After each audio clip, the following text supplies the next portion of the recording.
How many of us who look upon this dawn will live to see the night? I tell you, the sons of Greece will see the dusk and will be triumphant! We go now to our bloody business!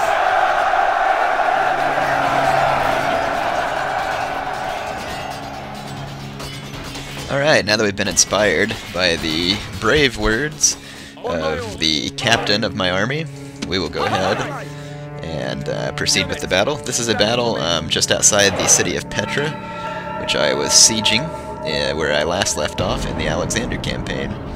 So we're going to pick up right where we left off. The Persians sent an army from without the city, not their army in the city, to challenge my troops and see if they could break the siege.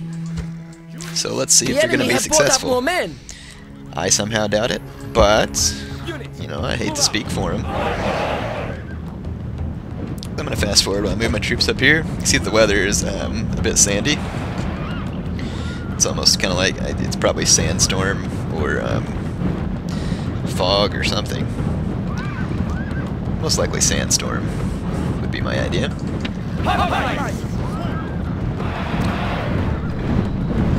So, I'm just going to go ahead and charge my infantry forward, as that I am sure they are far superior to the crappy Persian troops that are present. It looks like we've already got some routes started, which doesn't surprise me at all. There's a little bit of a micro lapse there. Just ran my light cavalry into a spearman, but it routed him anyway, so no worry. You can see what kind of high quality these Persian troops are.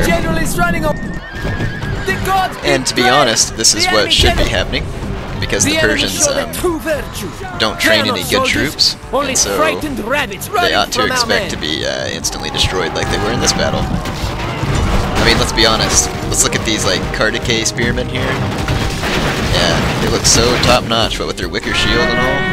Let's look at my low-quality Greek hoplites. Now remember I said low-quality because I can have better phalangists, and still, you tell me who you think would win that battle. I think that's one of the reasons why the Greeks were able to defeat the Persians so many different times, even though the Persians outnumbered them so badly, was because the Persians used slaves, and the Greeks were free men. Now, don't get me wrong, slavery existed in Greece, but there's a difference when people are fighting for their country and their family, and people who are fighting because they are forced to fight. So, there are Persian reinforcements. There is a Persian general's bodyguard back here, it looks like. And it is a missile unit, and basically the way the AI handles these types of units is they'll just avoid your troops until they've exhausted like every last missile they have, except for occasionally they'll make some bad micromanagement mistakes. Heroic victory for me, big surprise. See you back on the campaign again, trying to defend themselves, and they are going to attack my army outside the city of Amita here, which is at the south end of the Caucasus, I guess. And it looks like they have a couple of Persian family members in the battle, so this will be a good chance for me to destroy some of them. I will see you on that battle map. Feast and drink! Tonight, we will tell each other tales of our bravery. But before that, we must beat our foes and show them why we are the heirs of Alexander and Achilles! Now, strike hard! Strike without mercy! Strike down our foes with righteous anger!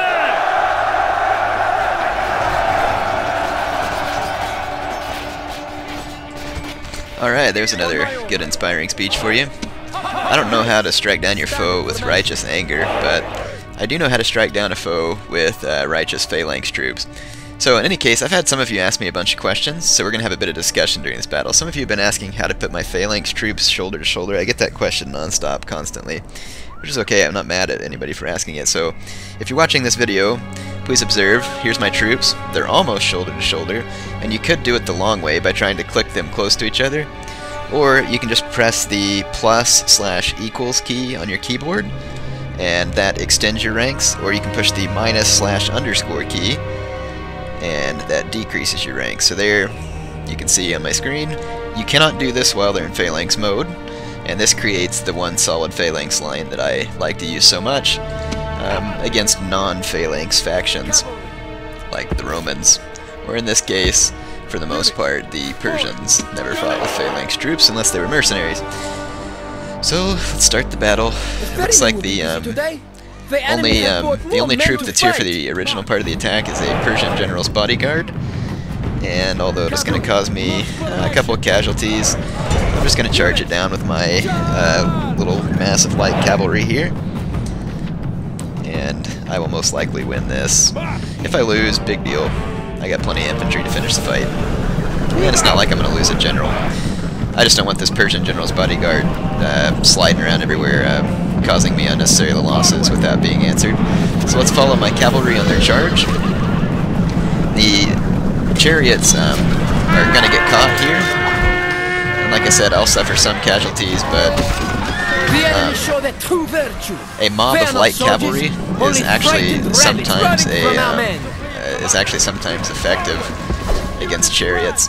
I've used it before online. I'm not going to say that it's an always work situation, but there has been times online where I've used a mob of light cavalry to overwhelm enemy chariots, because if you can start a rout amongst chariots, then they will continue to rout quite easily. And the attack stats on chariots are really good. It's their defense stats that really stink. So if you can just, like I said, start a rout, then it's usually a downhill battle from there. Let's see, the Persians are marching onto the battlefield over here. And it looks like the Persians actually have a pretty decent sized reinforcing army. Let's march over to meet them, why don't we? I'm going to move my army over here. In fact, let's go ahead and turn them into the proper direction first. And now we'll march them over here.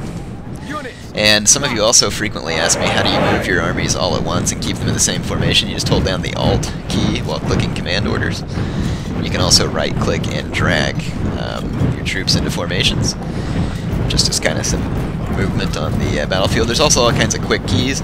You'll notice that I don't use a whole lot of quick keys, though, except for the quick keys that control this stuff down here. A lot of times I use those. I'm trying to think. Also, I'm trying to discuss some of the questions that people bring up with me. One of the other questions that people are always asking me is, what difficulty setting do you play campaign on? Well, on Rome Total War, I always play on medium, and some people accuse me and say, oh, that makes the game easier. Well, it does make it a little easier, but my problem with the very hard settings is that the diplomacy on Rome Total War just plain sucks on the campaign map, so putting it on hard doesn't really make it hard, it just makes the computer really annoying, and gives them all kinds of money and bonuses and stuff that they don't have or shouldn't have. See, when I want something set on difficult, I mean I want it to make the AI make better decisions, not give them a bunch of cheap increases like that, and to me that's just not fun. So like for instance, when I play Halo and you put the AI on hard, it does give the AI, like their weapons fire will be faster and stuff like that, so it does give them some cheat bonuses, like more health and everything. But another thing it does is you'll notice that the enemies, like, they move smarter, they attack smarter, they don't make as many dumb decisions, and so to me it kind of outweighs some of the annoying things. But on Rome Total War it's totally not the case. The AI marches the same way, behaves the same way, does everything the same, except for that they get like ridiculous morale boost. And so I remember one time, the very last time I ever played Rome Total War on very hard, and I'll never do it again, was whenever I had a unit of experienced and upgraded Sacred Band hoplites, and a unit of Roman Praetorian cavalry charged head-on into them while they were in Phalanx, standing still, and my Sacred Band instantly routed. Instantly. And ever since that day, I have never ever touched the very hard settings, and I won't ever touch them again, because that's utterly and absolutely ridiculous. So if you like to play the game and have it be hard just for the sake of hard, sure, enjoy it. But if you're like me and you get annoyed at really stupid kind of stuff like that, then I think you'll agree with me whenever I decide that I don't like to mess with that, because I don't feel like it adds any value to the game. So like, even when it's on very hard, the computer will make stupid decisions like this. They'll just like march their cavalry right into your phalanx. So it's not like it actually makes the computer more capable, as I said, and so that's one of the things that makes me angry about it. Now, on Napoleon Total War, though, that's a different story. On Napoleon Total War, when I play, I typically play with the settings on normal battle difficulty settings, because again, I don't want the computer getting a bunch of cheap morale boost. And my cavalry didn't run away earlier like they're supposed to, so they got routed. Anyway, like I was saying, I don't like my my opponent to have a bunch of cheap morale boost. But if the diplomacy on Napoleon and Empire after the patches is very good, and so I like putting the campaign settings on difficult, and the reason why that's good is because then the computer builds more armies and is more aggressive and makes you know, tougher decisions for diplomacy and everything else, and at the same time, you know, you end up facing better armies even though you haven't changed the battle difficulty. And so to me, it kind of increases the overall difficulty of the campaign in a pretty good way. So if I'm playing Napoleon Total War, I usually play on hard. Oh, what the heck? See what I'm talking about? The computer doesn't need any more bonuses. My hoplites there turned around and got routed by a head-on charge of light cavalry. So anyway, I think it was nice that I was having that discussion right there, because that perfectly illustrates my point. So I'm going to move all my infantry back into formation, so that I don't lose them to any more ridiculous light cavalry charges. Here's some Hyrcanian cavalry. I'll go ahead and take them on. I didn't get much of a charge, and they're actually better in a melee fight than my light cavalry. Then they might actually win this, because my cavalry are tired. But again, I don't really care whether they win or lose it, to be honest, because I have plenty of spear troops left, and I'm just not worried about my cavalry. It's just crappy light cavalry, and I can retrain it. Your is broken, and he is fleeing from the enemy. All right.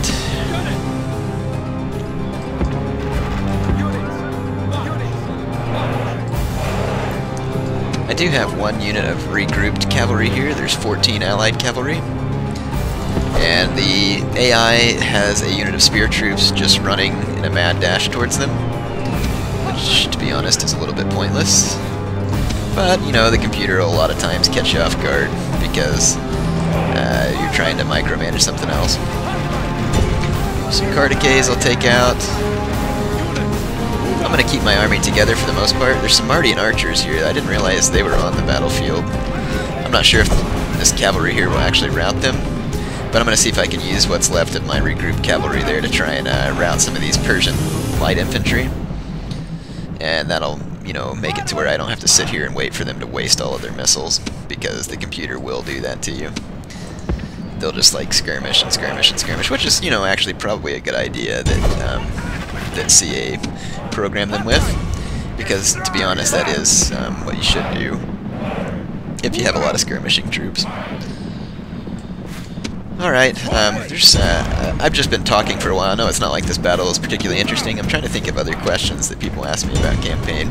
Some people ask me why I don't raise the taxes on all my cities. If you'll notice, I do sometimes raise the taxes, but to be honest, I make plenty of money as it is, and I don't feel like micromanaging like all those little things in my cities. When I play the campaign, that's eventually why I put stuff on auto manage. It's because I just eventually far enough into it, I just get sick of taking care of every little aspect.